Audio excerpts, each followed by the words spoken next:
নমস্কাৰ, মই মনালিছা গগৈ। আজি আকৌ একেটা কথাকে ক'বলৈ লৈছোঁ। একেটা কথা মানে ডলাৰ আৰু ভাৰতীয় অৰ্থনীতি। আপোনালোকে গম পাইছে, কালি শ্বেয়াৰ বজাৰত অভাৱনীয় পতন হৈছে। ভাৰতীয় শ্বেয়াৰ বজাৰত কালি এদিনত 10 লাখ কোটি টকাৰ লোকচান হৈছে। লোকচান হোৱাৰ কাৰণটো হ'ল যিসকল বিদেশী বিনিয়োগকাৰী আছে, বিদেশী বিনিয়োগকাৰীবিলাকে আমাৰ ভাৰতত টকা যি বিনিয়োগ কৰি আছিল বিভিন্ন কোম্পানীবিলাক, বিভিন্ন শ্বেয়াৰত, সেইবিলাক উঠাই লৈছে। যেতিয়া উঠাই লয় তেতিয়া শ্বেয়াৰ বজাৰত পতন ঘটে। আমি সকলোৱে জানো যে শ্বেয়াৰ বজাৰত আমি সকলোৱেতো ইনভেষ্ট কৰোঁ, কিন্তু যিসকলে সেই বিষয়টোত একেবাৰে বেছি গুৰুত্ব সহকাৰে কৰে, যিসকলে মানে অকণমান লাইটলি লয় বা তাৰ লগত ইনভলভ নহয়, তেওঁলোকৰ কথাটো বেলেগ। কিন্তু যিসকলে খুব গুৰুত্ব সহকাৰে শ্বেয়াৰ বজাৰ ইনভেষ্ট কৰে, তেওঁলোকে জানে যে ভাৰতীয় কোম্পানীৰ লগতে বিদেশী কোম্পানীটো ইনভেষ্টমেণ্ট কৰে বহুতেই। আমাৰ ইণ্ডিয়ান মানুহেও কৰে, আৰু ভাৰতীয় বিনিয়োগকাৰীৰ উপৰিও বিদেশী বিনিয়োগকাৰীও ইনভেষ্ট কৰে। যেতিয়া তেওঁলোকে দেখে যে এই কোম্পানীটোত মানে লাভ বৰ নহ'বগৈ, তেতিয়া উঠাই লয়। আমি যেনেকৈ উঠাই লওঁ, আমি কেতিয়াবা উঠাই নলওঁ জানো যে থৈ লাভ নাই, গতিকে উঠাই দিওঁ। তেওঁলোকৰ ক্ষেত্ৰতো তেনেকুৱাই হয়। যেতিয়া উঠাই লয় তেতিয়া আমাৰ শ্বেয়াৰ বজাৰত প্ৰভাৱটো পৰে আৰু শ্বেয়াৰ বজাৰ পতন ঘটে। এই পতনৰ ফলত আপোনালোকে গমেই পাইছে, পেট্ৰল ডিজেলৰ মূল্য বৃদ্ধি পাব। যিবোৰ খনিজ সম্পদ মানে খাৰুৱা তেলৰ যিবোৰ প্ৰডাক্ট হয়, সেইবিলাকৰ মূল্যটো বৃদ্ধি পাই যায়। কিন্তু আপোনালোকে ভাবিব যে একোটা কালি শ্বেয়াৰ বজাৰ হেৰি হ'ল, আজিতো নহ'ল মূল্য বৃদ্ধি। আজিয়ে নহয় সেই কথাটো। আৰু এটা কথা, আমাৰ ভাৰতে যিটো তেল ক্ৰয় কৰে, সেই তেল ক্ৰয় কৰাটো আমি যিমানত ক্ৰয় কৰোঁ, ধৰি লওক আমি এতিয়া 96-97 ৰুপিজত প্ৰতি লিটাৰ পেট্ৰল ক্ৰয় কৰি আছোঁ। ভাৰতেতো সেইটোৰ দামত ক্ৰয় নকৰে। গতিকে আমাৰ যেনেকৈ হ'লচেলৰ, মই একেবাৰে গাঁৱলীয়া ভাষাত কৈছোঁ, হ'লচেলৰ দোকানী এজনৰ পৰা ৰিটেইল চেলাৰ, খুচুৰা বিক্ৰেতা এজনে বস্তু আনি বিক্ৰী কৰি আছে। ধৰি লওক দাইল তেওঁ আনি আছে, হ'লচেলৰ পৰা আনি আছে তেওঁ 75 টকাকৈ, কিন্তু আপোনাৰ মোৰ ঘৰৰ কাষৰ দোকানখনত তেওঁ বিক্ৰী কৰিছে সেই দাইলটো 90 টকাকৈ। যেতিয়া এই দোকানীজনে, খুচুৰা দোকানীজনে অলৰেডি আপোনাৰ পৰা লাভ লৈ আছে, যথেষ্ট পৰিমাণে লাভ লৈ আছে, কিন্তু সেই যিজন হ'লচেলাৰৰ তাত যেতিয়া দামটো বৃদ্ধি পাব, হ'লচেলাৰ তাতহে প্ৰথম বৃদ্ধি পাব। ধৰি লওক তেওঁ 78কৈ আনি আছিল, সেইটো দামটো গৈ পেলাই 80 হ'ল, 80 টকা হৈ গ'ল। সেই 80 টকাৰ প্ৰভাৱটো আপোনাক ঘপকৈ এই দোকানীজনে বঢ়াই কেতিয়াবা নিদিয়ে। মানে নিদিয়ে কিয়? কাৰণ তেওঁ অলৰেডি প্ৰফিট বেছিকৈ খাই আছে জোখতকৈ প্ৰতি কেজিত, আৰু তেওঁলোকেতো আৰু 5 কেজি 10 কেজি নানে, গতিকে বহুত যিহেতু বেছিকৈ খাই থাকে, গতিকে প্ৰভাৱটো কেতিয়াবা অকণমান দেৰিকৈ পৰে। সেই একেধৰণৰ বস্তুটো খাৰুৱা তেলৰ ক্ষেত্ৰতো হয়, পেট্ৰল ডিজেলৰ ক্ষেত্ৰতো। যিহেতু তেওঁলোকে পেট্ৰল ডিজেল বাহিৰৰ পৰা আমাৰ লৈ আহে, আৰু সেইটো দামত নহয়। আমাৰ ইয়াত বহুত টেক্স, বিভিন্ন ধৰণৰ টেক্স ৰাজ্যিক চৰকাৰবিলাকেও লগোৱাৰ ফলত আমাৰ মূল্যটো বেলেগ হৈ যায়, একেবাৰে বেলেগ হৈ যায়। সেইকাৰণে আমি বেলেগ বেলেগ ষ্টেটত বেলেগ বেলেগ পেট্ৰলৰ দাম হয়, বেলেগ বেলেগ ডিজেলৰ দাম হয়, এনেকুৱা হয়। বাহিৰৰ পৰা আমি জানোৱেই যে কম মূল্যত ক্ৰয় কৰে। গতিকে এই মুহূৰ্ততে আপোনাৰ হয়তো দামটো বাঢ়ি নাযাব পাৰে, কিন্তু আৰু দাম বাঢ়িলেও এনেকুৱাকৈ নাবাঢ়ে নহয়। মেক্সিমাম আপোনাৰ 100 টকা 200 টকাকৈ নাবাঢ়ে। মেক্সিমাম আপোনাৰ 3 টকা 4 টকা 2 টকা, তেতিয়া আমাৰ গাত নালাগে আচলতে। সিমানটোত যেতিয়া মানে বঢ়া টুটা হয়, সেইটোত আমাৰ গাত নালাগে। কিন্তু সেইটোত আমাৰ ইম্পেক্ট যিমান পৰিব, ধৰি লওক মোৰ গাড়ী এখন আছে, গাড়ীখনত মই ডেইলি 5 লিটাৰ তেল ভৰাওঁ। 5 লিটাৰ তেলৰ দাম ধৰি লওক 100 টকাই হৈ গ'ল। 100 টকা, মই এতিয়া নাজানো কিমান দাম পেট্ৰলৰ, বাৰু ধৰি ল'লোঁ 100 টকাই হৈ গ'ল।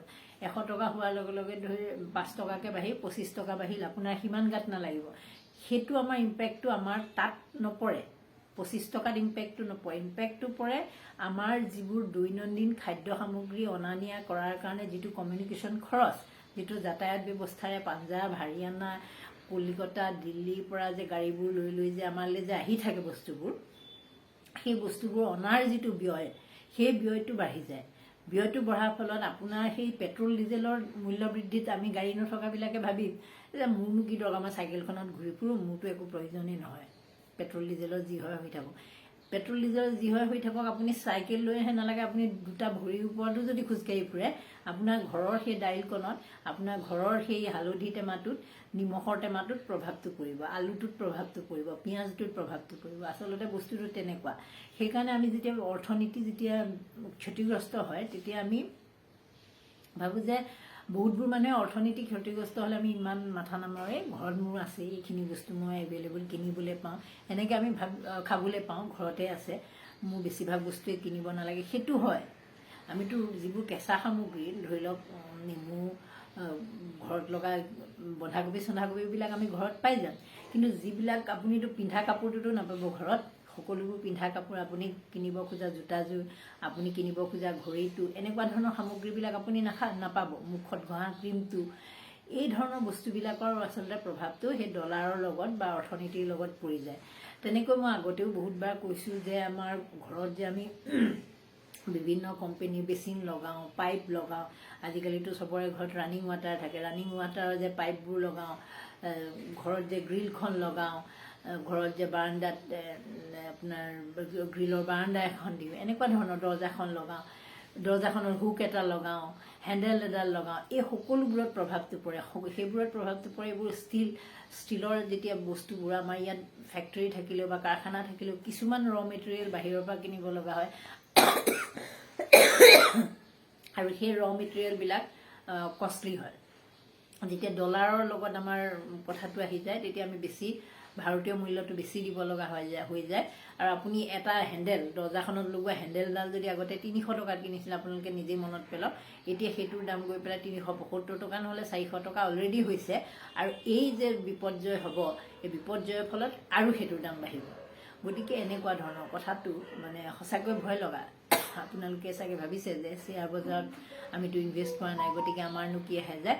সেইটো নহয়, শ্বেয়াৰ বজাৰত আপুনি মই ইনভেষ্ট কৰা নাই, কিন্তু সামগ্ৰিকভাৱে দেশৰ যি ক্ষতি হয় সেইটোৱে আমাক যথেষ্টখিনি আমাৰ দৈনন্দিন জীৱনৰ ওপৰত প্ৰভাৱ পেলায়। আৰু এই এনেকুৱা ধৰণৰ কথাবিলাকে গোটেই দেশৰ জনতা, দেশৰ চাকৰি বাকৰি কৰা কৰ্মচাৰী, দেশৰ বিভিন্ন কোম্পানীত যিসকলে ছাৰ্ভিচ দি আছে, সেৱা আগবঢ়াই আছে, তেওঁলোকৰ দৰমহা, তেওঁলোকৰ চাকৰি হয়তো তেওঁলোকক কৰ্তন কৰিব পাৰে, তেওঁলোকক ছাটাই কৰা বুলি যে কওঁ, ছাটাই কৰিব পাৰে, চৰকাৰী কৰ্মচাৰীৰ দৰমহা যিবোৰ পাবলগীয়া প্ৰাপ্য সেইবোৰ নাপাব পাৰে, বিভিন্ন ধৰণৰ সমস্যা আহি যাব পাৰে, যিবোৰ আচলতে আমি একেবাৰে যদি কথাটোত গুৰুত্ব নিদিওঁ, তেনেধৰণে গুৰুত্ব নিদিলে আচলতে ইগন'ৰ কৰিলে বস্তুটো আপুনি বুজি পাবলৈ অকণমান অসুবিধা হয়। ঠিক সেইদৰে মই আগতেও উল্লেখ কৰিছোঁ যে আপোনালোকে গমেই পায় যে কলেজ শিক্ষকৰ দৰমহাৰ কথাটো কণ্টিনজেঞ্চি ফাণ্ডৰ পৰা দিয়াৰ কথাটো আমি সেইখিনি গমেই পাওঁ।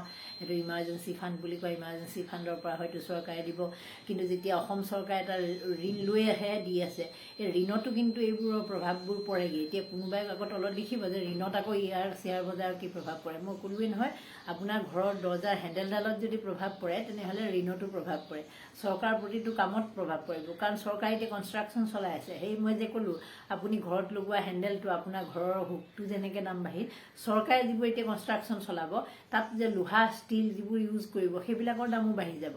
গতিকে কথাবোৰ তেনেকুৱা, মানে প্ৰেক্টিকেল কথাটো সঁচাকৈ ভয়ংকৰ। ভাৰতৰ অৰ্থনীতিৰ ক্ষতি মানে আপোনাৰ সেই জকাইচুকৰ গাঁওখনৰো ক্ষতি, মোৰো ক্ষতি, আপোনাৰো ক্ষতি, সকলোৰে ক্ষতি।